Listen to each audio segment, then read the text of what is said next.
嗨，大家好，我是阿汉。今天轮到我带你们一起探索台北的干线公车系列啦。本集的主角就是从天母一路直奔市中心，沿着中山北路穿越士林、剑潭，接着抵达台北车站跟西门町，最后再到青年公园的中山干线。别看它只是一条日常的通勤路线，其实沿线还有很多地方值得介绍哦。今天我会从青年公园一路搭回天母，还会回到剑潭走访最新的观景平台，让熟悉的老景点也能变出不一样的玩法。准备好了吗？那我们就正式开始喽。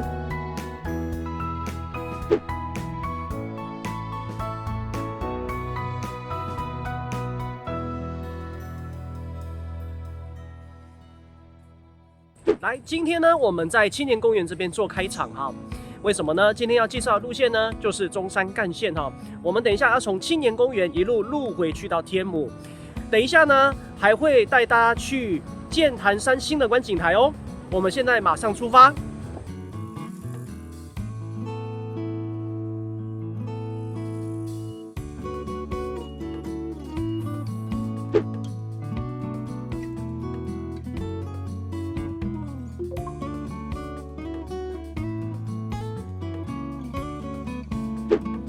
约莫60年前的时候，公路局曾经有一条天母往返台北车站的路线，在台北市改制院辖市之后，路权转交给民营业者。这条路线转交给刚开业的大南跟光华两家业者来行驶。大南称呼为黑三，而光华称呼为三甲。1971年12月1日。当时的大南跟光华两家业者决定携手合作，多数的路线一起共营，并且整合票证，方便共同管理。这条线统一称呼为黑三。1975年7月16日再独立号码为23路。1977年5月15日，这条线加入联营公车之后才改号叫220。2年后，大南跟光华两家业者因为不和而拆伙，这条线就归属给光华。曾经有一度光华发生驾驶不足，造成220严重脱班，于是在1980年12月25日，台北市公车处拉了12辆车来支援220，并且从另一端的龙总站发车。即使光华的脱班问题后来解决了，但是台北市公车处仍然持续营运，直到1997年9月才正式退出，220才又回到光华独营。不过公车处并没有放弃这段路权哦，而是改用相似的603跟光华的220拼个输赢，最终603阵亡了，而220继续在中山北路上发光发热。220除了正线以外，在以前还有经过芝山岩的副线，经过新生高架的直达车，以及只行驶到剑潭站为止的区间车，还有夜间公车。除了区间车并入72直达车改为680之外，其他的系列现在都已经停驶了。2018年的4月2日，配合台北市的干线公车政策，220改为中山干线。隔年的6月30日，因应青年公园的社宅落成，为方便当地的交通接驳，末段路线再延长至青年公园折返，就是现在大家看到的模样咯。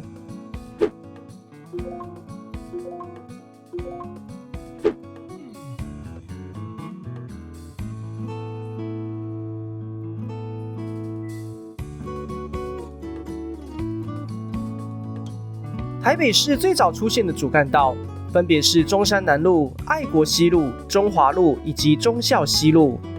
这4条道路是日本时代配合市区的改正计划，拆除台北府城的城墙之后而出现的，分成东西南北的3线路。日本时代3线道路的标准，路宽大约是40公尺，有1条快车道跟2条慢车道，是当时台湾最宽广的道路。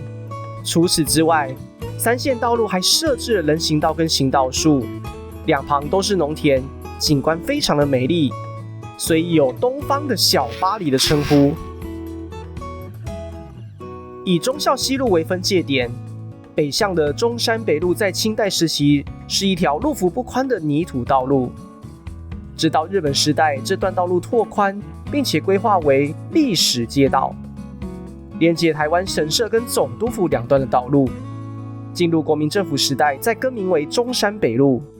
当时为了让中山北路车流顺畅通行，加上连接总统府，因此在中山北路跟忠孝西路的交叉处新建一座横跨铁路的复兴桥。这座桥梁于1998年拆除，是台北市境内的第一座路桥。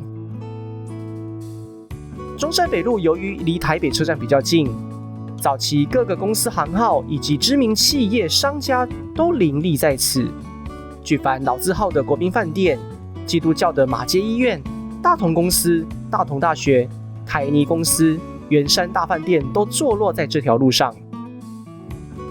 进入1990年代之后，中山北路到处可以看见各式的婚纱店。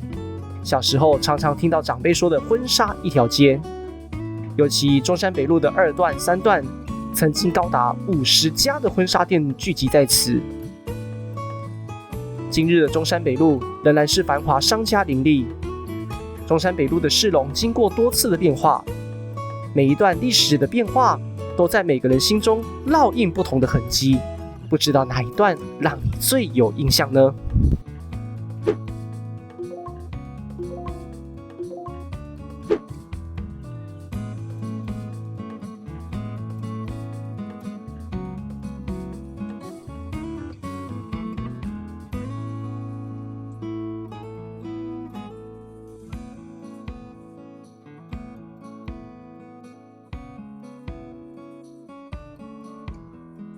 台北市升格院辖市之后，积极开辟多条道路、隧道、桥梁，条条大路通罗马，让居民快速直达台北市的核心地带，是当时交通的重要任务。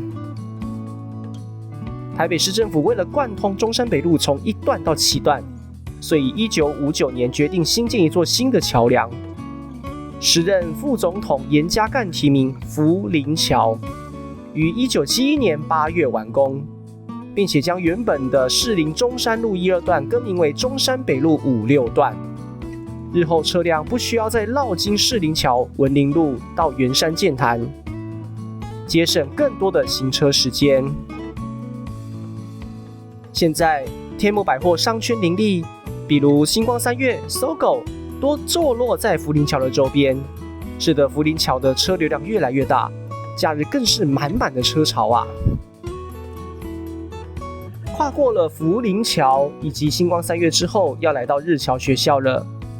天母的日侨学校是在1947年的时候成立，早期是国立台湾大学附设留台日籍人员子女教育班，一开始设立在温州街。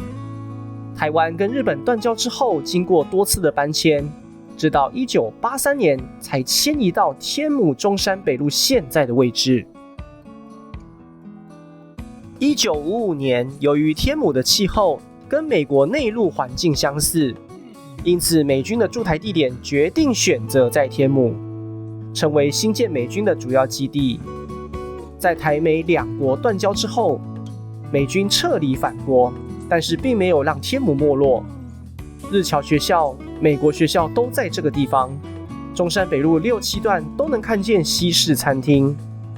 在各种异国元素的强化之下，1980年代的天母一步一步成为台北市的高级住宅区。由于天母广场就位在中山北路7段以及天母东西路的路口，离两所外国学校并不远，因此聚集各种外国餐饮、素食、服饰精品以及舶来品店，发展成为商圈。天母的三玉宫就位在天母东路，主祀五谷先帝。1750年，清朝乾隆时期，来自福建的泉州、漳州的先民来到这个地方开垦农田，在农田的旁边以10条搭建一座土地公庙，供奉土地公。1947年才迁移到现在的位置，目前是天母一带的在地信仰跟精神寄托。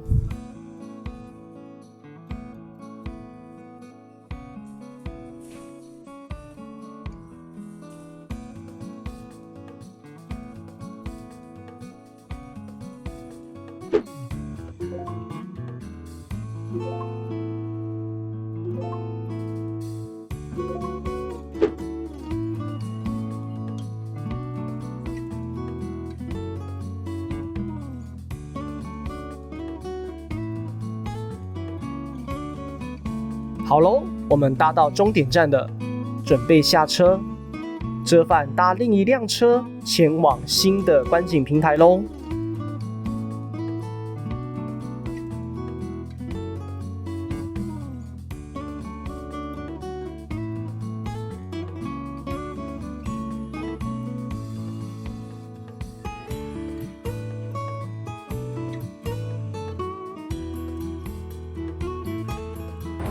来，各位，紧接着呢，我们就带大家上去剑潭山，上去观景平台看台北市的风景哦。我们先搭到剑潭这个站牌，下车之后到对面的剑潭风景区，先爬上剑潭山。剑潭山并不高，只有153公尺而已，是五指山山脉主人最西侧的小山丘。如果你从刚刚的画面走进来，前面必须要爬楼梯上山哦。往前走上去，就可以看到大钟宫。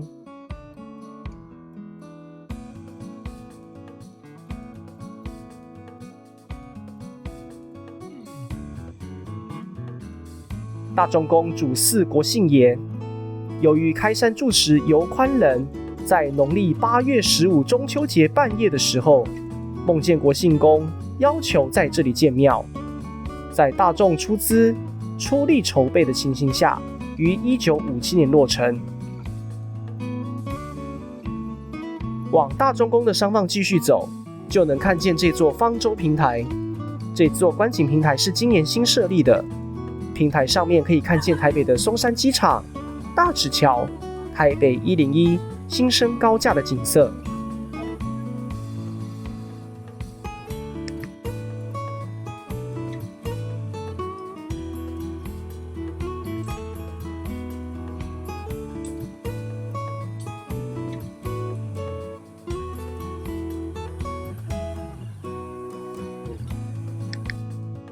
我们往前继续走，带大家前往微风平台跟北眼平台。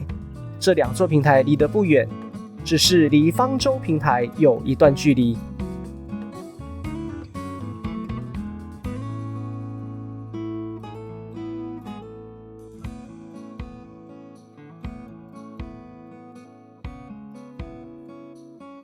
微风平台跟北眼平台，不少网红以及摄影的爱好者喜欢来这里打卡或拍照。这里拍摄到的景色跟方舟平台不太一样哦。在这里可以看到捷运剑潭站、台北表演艺术中心、重阳桥。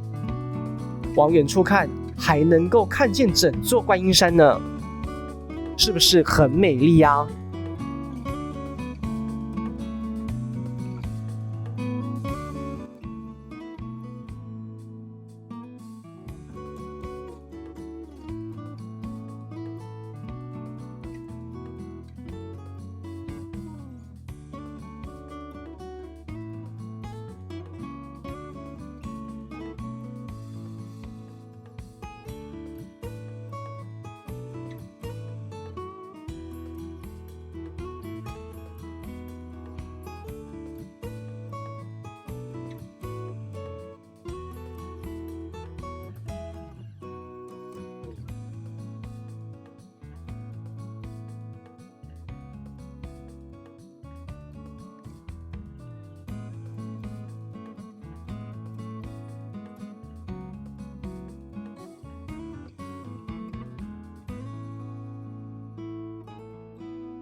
好啦，各位很抱歉哈，因为时间的关系哦，所以呢只能带大家去3个平台哈。那另外一个老地方的观景平台呢，下次有时间再带各位来这哈。今天这一节内容呢，就为你录到这边啦。我是阿汉，喜欢我们的频道，欢迎按赞订阅，并且开启小铃铛哦。拜拜。